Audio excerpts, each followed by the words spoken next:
Assalamualaikum warahmatullahi wabarakatuh. Anak-anakku kelas 4 semuanya, ketemu lagi dengan Pak Hariri dalam mata pelajaran Al-Quran. Kemarin kita sudah belajar tentang hukum bacaan nun sukun dan tanwin. Kita bahas tentang idhar, idgham bigunah dan idgham bila gunah. Kali ini kita akan belajar tentang hukum bacaan iqlab dan ikhfa. Tapi sebelum kita menginjak ke materi berikutnya tentang ikhfa dan iqlab, kita akan mengulang materi sebelumnya yang pernah diajarkan Pak Hariri tentang idhar, idgham bigunah dan idgham bila gunah. Kita belajar hukum bacaan nun sukun atau tanwin. Apa itu nun sukun dan apa itu tanwin? Masih ingat kemarin pelajaran Pak Hariri apa itu nun sukun? Nun sukun yaitu huruf nun yang berharokat sukun. Huruf nun, ini harokat sukun. Ini nun yang berharokat sukun. Ini namanya nun sukun. Terus tanwin, apa itu tanwin? Tanwin yang harokatnya itu fathahnya double atau fathatain, itu namanya fathatain. Kalau kasrohnya double, kasrotain. Kalau dhammahnya double, dhammatain. Nah itu namanya tanwin. Fathah kok dua, berarti fathatain. Kasroh kok dua, berarti kasrotain. Dhammah kok ada dua di dhammatain. Nah ini namanya tanwin. Baik fathah tanwin, baik kasroh tanwin, baik dhammatain, itu namanya tanwin. Sampai di sini paham ya tentang nun sukun dan tanwin. Kita mengulang lagi tentang hukum bacaan idhar.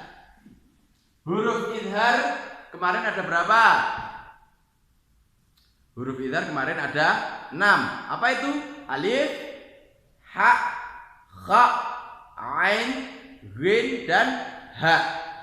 Idhar artinya apa? Kemarin sudah jelas Pak Hariri? Idhar artinya jelas. Idhar artinya jelas. Huruf idhar ada berapa? 6. Alif, ha, kha, ain, ghin, dan ha. 6. Dibaca jelas, tidak boleh berdengung. Contoh, man amana, nun sukun bertemu alif. Man amana dibaca jelas, tidak boleh dibaca man amana, enggak boleh. Terus tanwin bertemu alif, contohnya bagaimana? Toiron ababila, toiran ababila, tidak boleh toiran ababil, salah. Itu namanya gunah, salah. Yang betul jelas harus toiran ababil, ditekan toiran ababil. Sampai sini paham ya idhar ya? Sudah, contohnya satu saja karena kemarin sudah komplit contohnya. Sekarang kita mengulang lagi tentang idgham bigunah.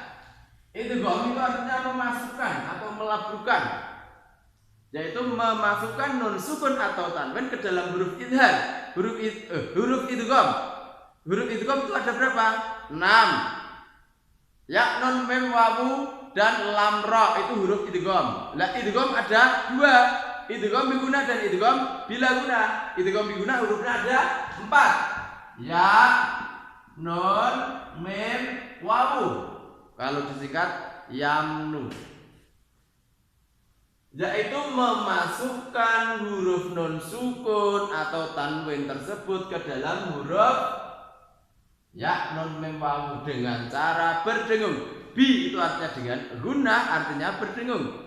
Bi gunah berarti artinya dengan cara berdengung. Contohnya, nun sukun bertemu ya, mai.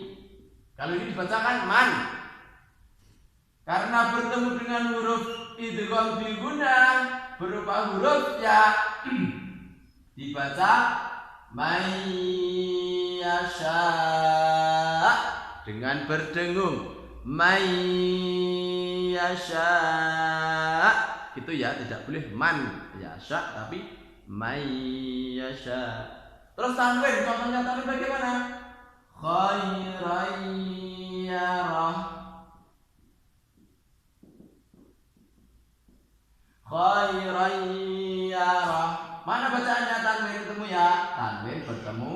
Ya, khairan yara. Ya, paham ya tentang idgham biguna? Sekarang kita ke idgham bila guna. Idgham yaitu meleburkan atau memasukkan huruf non sukun atau tanwin ke dalam huruf idgham bila guna. Idgham bila guna ada berapa? 2, yaitu lam dan ra. Lam dan ra. Bi itu artinya dengan, la itu tidak atau tanpa. Guna artinya berdengung, berarti bila guna dengan tanpa berdengung. Paham ya? Kemarin sudah dijelaskan, ini hanya mengulang ya. Contoh, nun sukun bertemu ra, min. Ini dibaca min. Rabbihim. Rabbihim. Tidak boleh dibaca min rabbihim, tapi mir rabbihim. Tidak boleh berdengung, berarti tidak boleh mir rabb. Salah, harus mir rabbihim. Paham ya?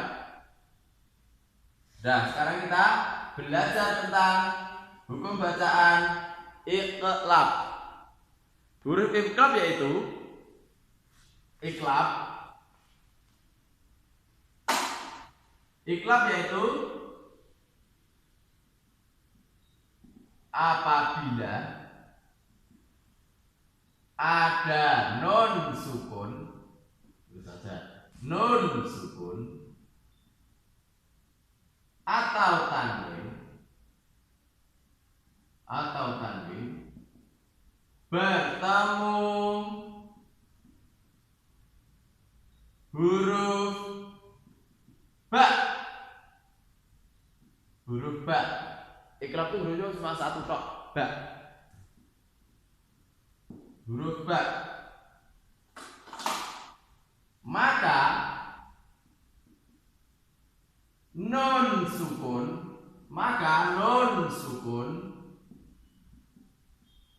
atau tanwin diganti menjadi mim sukun. Mim sukun. Paham ya? Apabila ada non sukun atau tanwin bertemu huruf ba, maka non sukun atau tanwin tersebut diganti menjadi huruf mim sukun atau mim mati. Contoh, non sukun bertemu ba, min ba'di. Min ba'di. Tidak boleh dibaca min, tapi mim. Nah, nonnya jadi m, jadi mim sukun. Mim ba'di, mim. Paham ya? Sekarang tanwin. Contoh tanwinnya bagaimana? Sami'an basira. Sami'an basira.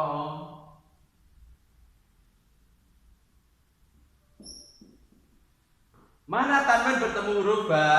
Tanwin bertemu huruf ba yaitu ini. Tanwin bertemu huruf ba.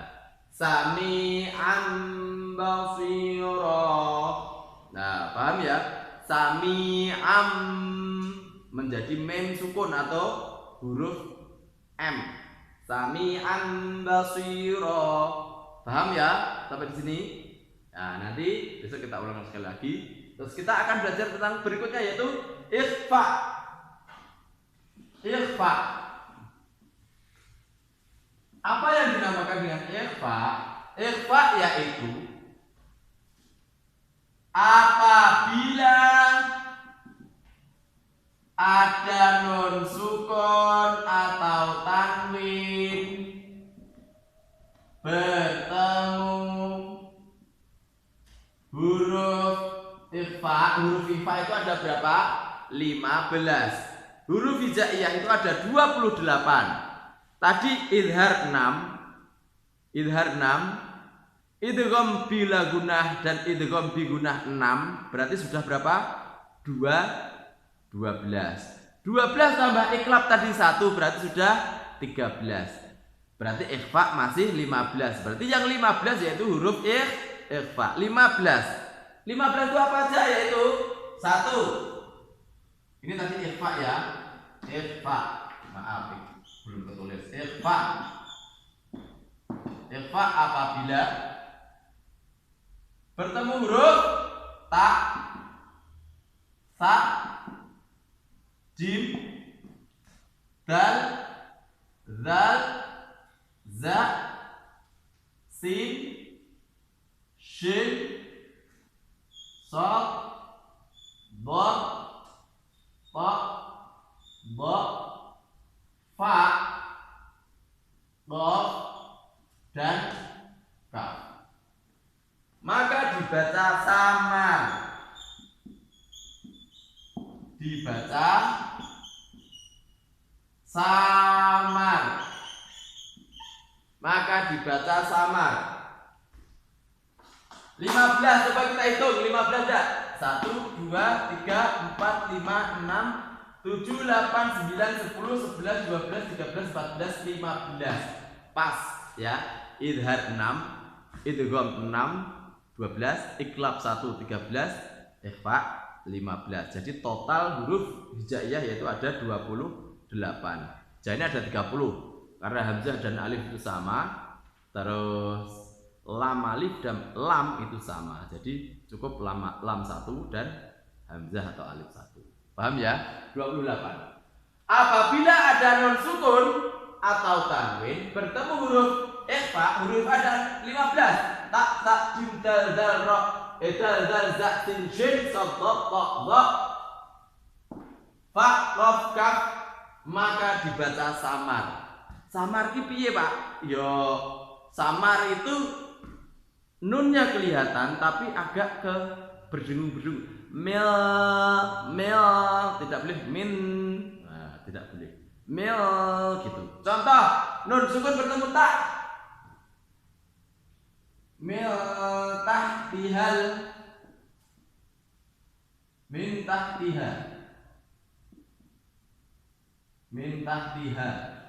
Tidak boleh dibaca min tahtiha, harus samar. Mil tahtiha. Paham ya? Terus contoh nun tanwin. Tanwin bertemu tak.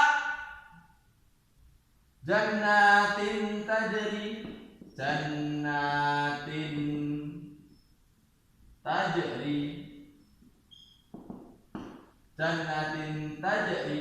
Nah, ini tanwin bertemu huruf tak, tanwin bertemu tak, nun sukun bertemu tak. Paham ya? Contoh yang lain, nun sukun bertemu tak, nun sukun bertemu tak. Ini kan tadi, ini nun sukun bertemu tak, tanwin bertemu tak. Sekarang nun sukun bertemu tak. Nun sukun bertemu tak bagaimana? Bil abdi wal unsa, bil abdi wal unsa, bil abdi wal unsa. Mana nun sukun? Ini nun sukun bertemu tak, nun sukun bertemu tak ya. Ini nun sukun bertemu tak, wal unsa. Sekarang tanwin bertemu tak. Qaulan saqila, tanwin bertemu tak, bagaimana contohnya? Qaulan saqilan, saqilan. Mana tanwin? Ini tanwin. Mana sa? Ini ta. Tanwin bertemu sa. Paham ya? Kecuali dua huruf itu dibaca menjadi eng. Eng. Contoh, nun sukun bertemu kaf dan nun sukun bertemu qaf, atau tanwin bertemu kaf dan tanwin bertemu qaf. Contoh, nun sukun bertemu kaf, nun sukun bertemu qaf. Min qablikum, min qablikum.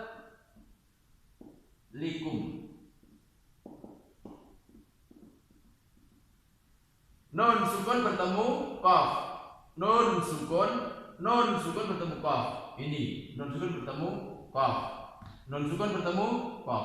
Dibaca min qab min qablikum. Ya, tidak samar lagi. Ya, hampir samar lah, tapi diganti ang. Terus nun sukun bertemu kaf. Nun sukun bertemu kaf. Yang ketemu kaf bagaimana? Angkum. Angkum. Minkum. Minkum. Ya, angkum. Minkum.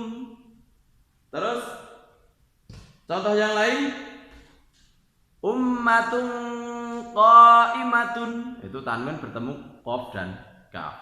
Sudah ya, contohnya tidak usah semuanya, tidak usah Pak Hari memberikan contoh semuanya dari huruf tak sampai tak, cukup sampai di sini saja contohnya. Kita sudah mengulang dari awal tadi. Tolong perhatikan pelajaran Pak Hari tadi, karena hukum bacaan nun sukun dan tanwin itu sangat lumayan sulit. Jadi kalau kalian nggak jeli dan tidak memperhatikan dengan sangat betul sekali, nanti kalian mesti belum paham, karena susah memang. Karena dengan keadaan kita semacam ini, Pak Ari belum bisa maksimal memberikan contoh komplit. Sementara cukup ini dulu. Besok kalau sudah masuk diulang lagi, dijelaskan lagi Pak Hari sedetail mungkin, dan kita berdoa semoga kita diberikan kesehatan, kenikmatan, dan kita semuanya belajar dengan ilmu tajwid. Ilmu tajwid yaitu ilmu yang mempelajari dengan tata cara bagaimana membaca Al-Quran itu dengan benar. Insya Allah dengan kita mencintai Al-Quran, semoga kita mendapatkan keberkahan Al-Quran, kita menjadi manusia yang berguna, manfaat buat agama dan bermanfaat buat bangsa dan negara, khususnya untuk keluarga kita. Amin. Kurang lebihnya dari Pak Hari mohon maaf. Jangan lupa di rumah rajin belajar dan baca Quran, biar kita sukses dunia akhirat. Ya, cukup sekian dari Pak Hari. Akhirul kalam. Wabillahi taufiq wal hidayah wal afu minkum. Assalamualaikum warahmatullahi wabarakatuh.